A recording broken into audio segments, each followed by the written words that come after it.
వరంగల్ జిల్లా వాసులమే కాదు మొత్తం తెలంగాణ యావత్తు ఆత్మగౌరవంతో బతికే వాళ్ళం. అన్నం ఉన్నా లేకున్నా కూడా కాదు.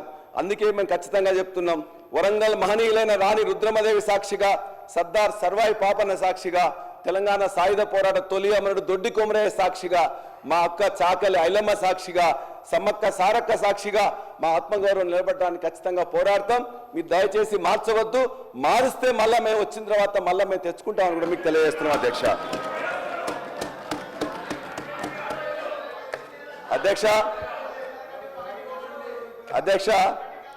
వ్యవసాయ రంగం గురించి చాలా అందులో చెప్పారు. వ్యవసాయ రంగంలో 2014లో ఉండే పరిస్థితి ఏంటి, ఇవాళ పరిస్థితి ఏంటని చెప్పేసి ఒక్కసారి దయచేసి ఆలోచించండి అధ్యక్ష. ఇవాళ అందులో కూడా చెప్పారు వాళ్ళు ఏమైంది అధ్యక్ష, బ్రహ్మాండంగా మొత్తం కూడా ఇవాళ దేశంలో నెంబర్ 1గా చేసినామని చెప్పేసి దేశంలో నెంబర్ 1గా చేసి మీకు అందించిన 2014లో 14-15వ స్థానంలో ఉండే వరి విస్తీర్ణం కానీ ఉత్పత్తి కానీ ఉత్పాదకతలో నెంబర్ 1 చేసి మీకు అందించిన 2024 లెక్కలు చూడండి. ఆనాడు 24 లక్షల మెట్రిక్ టన్నులు వస్తే 141 లక్షల మెట్రిక్ టన్నుల వరి ధాన్యాన్ని మొత్తం కూడా ఎఫ్సిఐకి అందించింది కూడా ఇలా గత ప్రభుత్వం. దాని నుండి ఇంకా మంచిగా చేయండి, ఖచ్చితంగా మేము ఆహ్వానిస్తాం, మీకు మద్దతు ఇస్తాం. అంతేకాదు అధ్యక్ష, ఇవాళ జరుగుతున్న ఇవాళ మా పవర్ మినిస్టర్ గారు కూడా ఉన్నారు. ఇవాళ అనేకం కూడా వోల్టేజ్ లో వోల్టేజ్తో అనేక కరెంటు మోటార్లు కాలిపోతున్నాయి అధ్యక్ష. ఇష్యూ ఏంటంటే అధ్యక్ష, ఇంతకుముందు 24 గంటల కరెంటు మేము ఇచ్చినప్పుడు మీ యొక్క రికార్డులో కూడా మీరు చూసినప్పుడు సరే మీరు చూడండి, ఇవాళ మీ యొక్క పవర్ మినిస్టర్ గారు ఉన్నారు. ఇవాళ నీళ్లు భూగర్భంలో నీళ్లు తగ్గిపోయినప్పుడు, ఇవాళ మొత్తం మీద చెరువుల్లో నీళ్ళు లేనప్పుడు, రిజర్వాయర్లో నీళ్ళు లేనప్పుడు ఒకటేసారి కరెంట్ ఇవ్వడం వల్ల మొత్తం కూడా లో వోల్టేజ్ వచ్చేసి ఇవాళ అనేక మోటార్లు కాలుతున్నాయి, ట్రాన్స్ఫార్మర్లు కాలుతున్నాయి, దీపావళి టపాసుల్లో పేలిపోతున్నాయి. కాబట్టి దయచేసి ఆ కరెంటుని ఇప్పటికైనా 50% ఎండిపోతుంది కాబట్టి కరెంటు పూర్తిగా ఇవ్వాలని చెప్పేసి మీ ద్వారా మన యొక్క ఆర్థిక శాఖ మంత్రి పవర్ మినిస్టర్ గారిని కోరుతున్నాం. అంతేకాదు అధ్యక్ష, నా యొక్క నియోజకవర్గం మొత్తం కూడా దేవాదుల ఆయకట్లో ఉంటుంది. దేవాదుల ఆయకట్లో నిజంగా దాని గురించి చెప్పాలంటే రాస్తే రామాయణం అంతా చెప్తే భారతం అంతా అధ్యక్ష. ఎందుకంటే మా పక్కనే ఇవాళ దరిదాపుగా 1,50,000 ఆయకట్టు ఉంది అధ్యక్ష. ఈ యొక్క ప్రభుత్వం యొక్క నేరపూరిత నిర్లక్ష్యం వల్ల ఆర్థిక శాఖ మంత్రి గారు అదే ఎల్ఏ మినిస్టర్ గారు కూడా చూస్తున్నారు, విన్నారు దయచేసి. ఇవాళ ఈ ప్రభుత్వం యొక్క నేరపూరిత నిర్లక్ష్యం వల్ల గత 60 రోజుల్లో 40 రోజులు మాత్రమే పంపులు నడిపినారు. దరిదాపుగా 5,14,000 ఎకరాలకు ఆయకట్టు ఇవ్వాల్సి ఉంటే కనీసం 3 లక్షలు ఇస్తామని చెప్పిండ్రు. ఆ 3 లక్షలకు కూడా ఇవాళ ఏం చేసిందంటే అధ్యక్ష, 34 రోజులు ఒక 6 కోట్లు 7 కోట్లు పేమెంట్ చేయలేక ఓఎండ్ఎం స్టాఫ్ మొత్తం స్ట్రైక్ చేస్తే ఇలా కింద ఎస్సీ కానీ డిఈ కానీ లేకపోతే ఈఎన్సీ కానీ చివరికి రాహుల్ బొజ్జ గారు కూడా ఫోన్ చేసినాం, మినిస్టర్ గారు ఇరిగేషన్ మినిస్టర్ గారు కూడా ఫోన్ చేస్తే లాస్ట్కి 30 రోజుల తర్వాత 6 కోట్లు ఇచ్చిన అధ్యక్ష. ఎంత నేర్పూరిత నిర్లక్ష్యం అధ్యక్ష. 6 కోట్లు ఇవ్వకుండా ఇలా 600 కోట్ల నష్టం జరుగుతుంది ఇలా దేవాదుల ఆయకట్టుకి. మీరు దయచేసి నేను చెప్పింది తప్పైనట్లయితే ఆ 34 రోజులే కాకుండా ఆ తర్వాత మళ్ళీ 3 రోజులు బంద్ అయింది, మళ్ళీ ఆ తర్వాత 3 రోజులు బంద్ అయింది. నా ప్రాంతంలో ఉండే ఇలా తపాస్పల్లి మొట్టమొదటిసారిగా 10 ఏళ్లలో 2 పంటలు ఇచ్చింది, ఇలా మొట్టమొదటిసారిగా ఎండిపోయింది. ఓ దిక్కున తపాస్పల్లికి నీళ్ళు రావడానికే రావు. మా పక్కన బీర్లాయలే గారు వస్తారు, బీర్లాయలే గారు వచ్చేసి వారికి దాని కింద ఆయకట్టు ఉండదు, కాలువలు ఉండవు. కానీ మొత్తం కూడా వాళ్ళంతా నాయకులను తీసుకొచ్చి అన్న తపాస్పల్లి మొత్తం మాకే రావాలి, ఇటు కేసీఆర్ గారు తీసుకోపోతున్నారు, హరీష్ గారు తీసుకోపోతున్నారు అంటున్నారు. అసలు అక్కడ నీళ్ళే లేవు. నీళ్ళు రాకపోవడానికి అలా ఓఎండే 34 రోజులు స్ట్రైక్ చేసింది. అదేవిధంగా కింద గండి రామారావు గారికి స్టేషన్ గన్పూర్ ఎమ్మెల్యే వస్తారు, ఆడ ఆయకట్టు ప్రతిపాదిత లేదు, ఏం లేదు, మేము తీసుకోపోతా ఉంటారు. అసలు నీళ్లు మోటార్లు బంద్ అయితే ఓఎండ్ఎం స్టాఫ్ స్ట్రైక్ చేస్తే ఇలా అధికారులు ఏం చేస్తున్నారు, ప్రభుత్వం ఏం చేస్తుంది, చీమ కుట్టినట్టు లేకుండా ఇలా 600 కోట్ల నష్టం జరిగిన ఈ ప్రభుత్వానికి చీమ కుట్టినట్టయినా ఉందని అడుగుతున్నా. నేను చెప్పేది అబద్ధం అయితే ఇలా ఈ యొక్క మీ అందరి సాక్షిగా నా ముక్కు నెలకు రాస్తా. 34 రోజులు 6 కోట్లు ఇవ్వలేక ఇవాళ వేసిందంటే ఇది చేతగాని ప్రభుత్వం అనాలా ఏమనాలో చెప్పాలి అధ్యక్ష.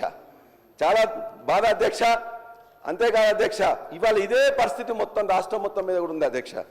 వాళ్ళు చెప్తారు వ్యవసాయ రంగంలో మేము బాగా చేసినామని చెప్పేసి మా రామచంద్రని ఇంతకుముందే మాట్లాడి చెప్తున్నాడు. అధ్యక్ష, భారతదేశంలో కానీ ప్రపంచంలో కానీ ఎప్పుడు ఎవరు వ్యవసాయానికి పెట్టుబడి చేయాలని ఆలోచించారు అధ్యక్ష. ఒక కేసీఆర్ గారి ఆలోచించి 72 లక్షల మంది రైతులకి 80,000 కోట్ల రూపాయలని 12 విడతల్లో ఇచ్చిండ్రు అధ్యక్ష. మీరు కూడా చెప్పిండ్రు. మీరు అప్పుడు ఏమన్నారు? మేమన్నా పిచ్చోళ్ళమా, ఎడ్డోళ్ళమా, మేము ఇయ్యమా? మేము కూడా ఖచ్చితంగా ఇస్తామని చెప్పిండ్రు. మేము సంతోషం అనుకున్నాం. అర్రాజు పెట్టినట్టే పెట్టిండ్రు. 10,000 కాదు మేము 15,000 ఇస్తామని చెప్పిండ్రు. ఏమైంది అధ్యక్ష? పోయిన వానాకాలం ఇవ్వలే, ఈ యాసంగి ఇవ్వలే, ఆ వానాకాలం ఇప్పుడే మొదలు పెట్టిండ్రు. ఇంతవరకు ఇవ్వలే అధ్యక్ష.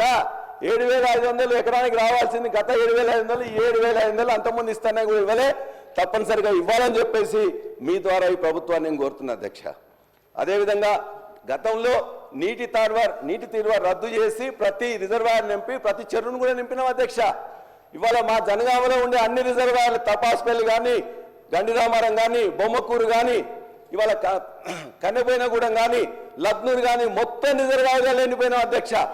మేము అడిగినాం, మరి దేవాలయంలో నీళ్ళు వస్తున్నాయి కదా, ఫస్ట్ ఫేజ్ సెకండ్ ఫేజ్ అయిపోయింది, మరి ఇప్పుడు థర్డ్ ఫేజ్ కూడా మొత్తం కూడా నిర్మాణం అయిపోయింది, ఏం చేస్తారనంటే ముఖ్యమంత్రి గారు వస్తున్నారు, ముఖ్యమంత్రి గారు రాగానే మొత్తం కూడా థర్డ్ ఫేజ్ కూడా బటన్ ఆన్ చేస్తాం, అప్పుడు మీకు ఇవేగా సరిపోయేది.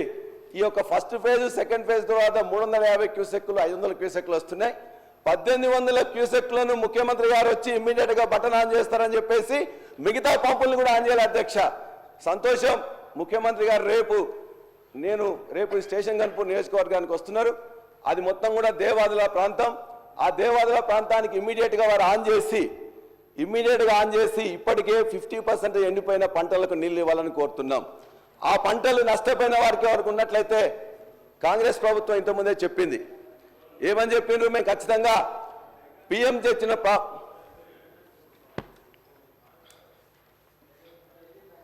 పిఎం గారు తెచ్చిన ఏదైతే పంటల బీమా పథకం సరిగ్గా లేదు, ఇంతకుముందున ప్రభుత్వం పట్టించుకోలేదు, మేమైతే తీసుకొస్తామని చెప్పేసి మొత్తం చెప్పారు.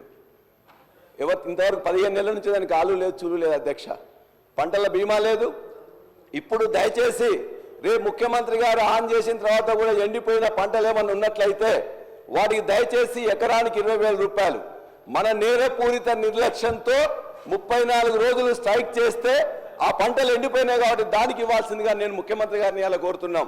అదేవిధంగా కౌలు రైతులకు ఇస్తామని కూడా చెప్పింది అధ్యక్ష. ఆ కౌలు రైతులకు ఇదే వ్యవసాయ శాఖ మంత్రి సాక్షిగా, ఇదే కూనంనేని సాంబశివరావు గారి సాక్షిగా ఆనాడు భట్టి విక్రమార్క గారి నియోజకవర్గంలో మొత్తం పంటలు మొత్తం కూడా ఆ రోజున అకాల వర్షాలతో వస్తే వారు ఆ రోజున ఆదిలాబాద్లో ప్రయాణంలో ఉన్నారు. ముఖ్యమంత్రి ఆఫీస్ వారు చెప్తే నేను రాలేనని చెప్తే ఆనాడు కౌలు రైతులకు చెప్పకుండానే వాళ్ళందరికీ ఇవ్వాల్సిన అవసరం లేకుండానే అందరికీ ఎకరానికి 10,000 రూపాయలు ఇచ్చిండ్రు. మీరు కౌలు రైతులకు ఇస్తామని చెప్పారు. మీ హామీ ఇచ్చి ఇంతవరకు ఇవ్వట్లే. హామీ ఇవ్వకుండా ఆ రోజున గత ప్రభుత్వం ఇచ్చింది. కాబట్టి మీరు ఏదైతే రైతు భరోసా ఇస్తామంటున్నారో అది మీరు చెప్పిన విధంగా కౌలు రైతులకు ఇవ్వాలని చెప్పి కూడా కోరుతున్నాం. ఇక రుణమాఫీ గురించి మేము మాట్లాడితే రోజు మా మీద తిట్ల పురాణం ఎత్తుకుంటున్నారు అధ్యక్ష. మీరు దయచేసి శాంతంగా ఆలోచించండి. గత ప్రభుత్వం 30,000 కోట్ల రూపాయలు ఇచ్చింది. సరే, ఇచ్చింది ఎవరికి వచ్చింది ఎవరికి కాలేదని మీకు తెలుస్తుంది. మీరు ఇచ్చిన 20 కోట్లు ఇచ్చినామంటున్నారు. ఆనాడు 2 లక్షల రూపాయలు ఇస్తామని పిసిసి అధ్యక్షులుగా రేవంత్ రెడ్డి గారు మాట్లాడుతుంటే ఆనాడు ముఖ్యమంత్రిగా ఉన్న కేసీఆర్ గారు అధికారులందరినీ పిలిచిండ్రు. ఎంత వద్దా వీళ్ళందరూ 2 లక్షలు ఇస్తామంటున్నారు, మనం ఇవ్వగలుగుతామా అని. అక్కడున్న అధికారులందరూ చెప్పిండ్రు 49,600 కోట్ల రూపాయలు అవుతుంది సార్, ఇది ఇవ్వలేము అని చెప్పినప్పుడు మేము 1,00,000 రూపాయలు ఇస్తామని చెప్పినాం. మీరు 2 లక్షలు ఇస్తామని చెప్పిండ్రు. 49 లక్షలు 30 లక్షలకు వచ్చింది, 20 లక్షలకు వచ్చింది, తర్వాత 20 లక్షలకు వచ్చింది. ఇవాటికి కూడా 50% కంటే తక్కువనే ఇవాళ రుణమాఫీ అయింది. కాబట్టి మీరు ఇవాళ మొత్తం కూడా రైతులందరూ ప్రతిరోజు తిరుగుతుంది కాబట్టి మిగతా రైతులందరూ కూడా మీరు హామీ ఇచ్చినట్టుగా రుణమాఫీ ఇవ్వాలని చెప్పేసి మీ ద్వారా కోరుతున్నాం అధ్యక్ష. అదేవిధంగా మీరేం చెప్పిన అధ్యక్ష, ఈ ప్రభుత్వం ఓన్లీ ఎంఎస్పీ ఇవ్వట్లేదు, మేమైతే వచ్చిన తర్వాత ప్రతి గింజ కొంటాం ఎంఎస్పీ కూడా ఇస్తామని చెప్పింది. ఎంఎస్పీ ఇచ్చిందే కాదు, ఇలా వరంగల్ రైతు డిక్లరేషన్ కానీ లేకపోతే మీ మేనిఫెస్టోలో కానీ క్లియర్గా చెప్పింది. ఏమి చెప్పిన అధ్యక్ష, ఇక్కడ పండిన ప్రతి గింజకు కూడా బోనస్ ఇస్తామని చెప్పింది. అందులో వరి ధాన్యంకి ఇస్తామని చెప్పిండ్రు. 2,183 ఉంటే 2,683 చేస్తామన్నారు. 2,183 ఎంఎస్పీ దేనికి ఉంది అధ్యక్ష? దొడ్డు ధాన్యానికి ఉంది. మరి ఇచ్చిండ్రా? దొడ్డు ధాన్యానికి ఇవ్వలే, సన్నధాన్యానికి ఇస్తామని చెప్పి ఇప్పటికీ 500 కోట్ల రూపాయలు బకాయిలు ఉన్నారు. అదేవిధంగా మిగతాది అనేక ఉన్నాయి అధ్యక్ష. మొక్కజొన్న కానీ, కందులు కానీ, ఎర్రజొన్న కానీ, జొన్నలు కానీ దేనికి ఇవ్వలే. ఇవాళ జుక్కల్ నియోజకవర్గం కానీ నారాయణఖేడ్ నియోజకవర్గంలో డాక్టర్ సంజీవ్ రెడ్డి గారు ఉంటారు. అక్కడ పండితే అధ్యక్ష మేము ఇంకా 2 సబ్జెక్ట్ కూడా కాలే అధ్యక్ష, 2 సబ్జెక్టులు కూడా కాలే అధ్యక్ష. సార్ సబ్జెక్ట్ సార్ ఇది. కాబట్టి ఇవాళ బోనస్ అనేది బోగస్ అయింది. 25% మాత్రమే ఇచ్చిండ్రు. మేము ఖచ్చితంగా లెక్కలతో నేను మొత్తం చూపిస్తాం. మీరు వ్యవసాయ కమిషన్ ఒకటి ఇచ్చారు, వ్యవసాయ కమిషన్ ఒకటి వేశారు. ఆ వ్యవసాయ కమిషన్లో అధ్యక్ష అది ఒక పునరావాస కేంద్రం తప్ప దానివల్ల ఏమి చేయట్లేదు అధ్యక్ష. మేము ఇవాళ చెప్తున్నాం 1400 ఆత్మహత్యలు 2014లో జరిగితే దాన్ని క్రమక్రమేణా తగ్గించుకుంటూ 134 ఆత్మహత్యలకు తగ్గింది 2023 సంవత్సరంలో. ఇవాళ మళ్ళా ఆత్మహత్య 564 ఆత్మహత్యలు అయినాయి. ఆ లిస్ట్ అంతా కూడా ఇప్పటికే నేను మీకు పంపిస్తా అధ్యక్ష. 564 ఆత్మహత్యలైన రైతుల లిస్టు మొత్తం కూడా మీకు పంపిస్తా. దయచేసి ప్రభుత్వం శాంతంగా ఆలోచించి నిజంగా అయినాయా లేదా, అయితే ఏం చేయాలని చెప్పేసి ఇవాళ రైతు బీమా కూడా మిగతా ఇవ్వట్లేదు కాబట్టి దాన్ని ఇవ్వాలని చెప్పేసి మేము కోరుతున్నాం అధ్యక్ష. మేము ఇవన్నీ వచ్చినాయి, ఇవో ఈ పేపర్లో వచ్చినాయి అధ్యక్ష. ఇవన్నీ కూడా మా పేపర్ కాదు అధ్యక్ష. ఇవాళ కరెంటు కానీ, బోనస్ కానీ, మిగతా అన్ని అంశాలు కూడా ఇందులో వచ్చాయని మీకు తెలియజేస్తా ఉన్నాను. అదేవిధంగా విద్యారంగం అధ్యక్ష, ఇవాళ విద్యారంగం గురించి ముఖ్యమంత్రి గారు విద్యాశాఖ మంత్రిగా ఉన్నారు.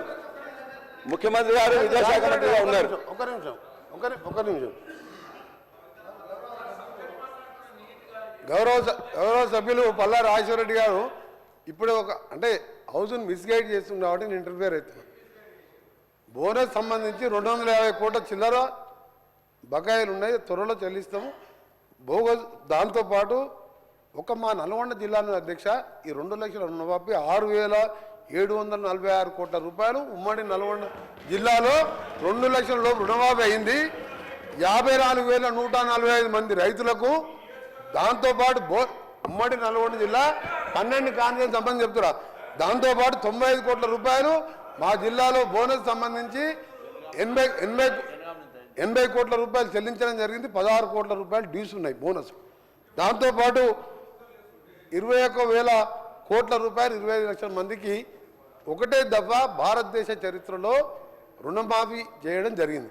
వీళ్ళు 1,00,00,000 రూపాయలు అని చెప్పి 4, 5, 6 ఇన్స్టాల్మెంట్ ఇస్తే బ్యాంకు వాడు వడ్డీలకే సరిపోయింది. అందుకని దయచేసి మీరు మాట్లాడినప్పుడు కొన్ని ప్రభుత్వం చేసిన 2 లక్షల రుణమాఫీ ఏ రాష్ట్ర ప్రభుత్వం చేయలేదు అధ్యక్ష.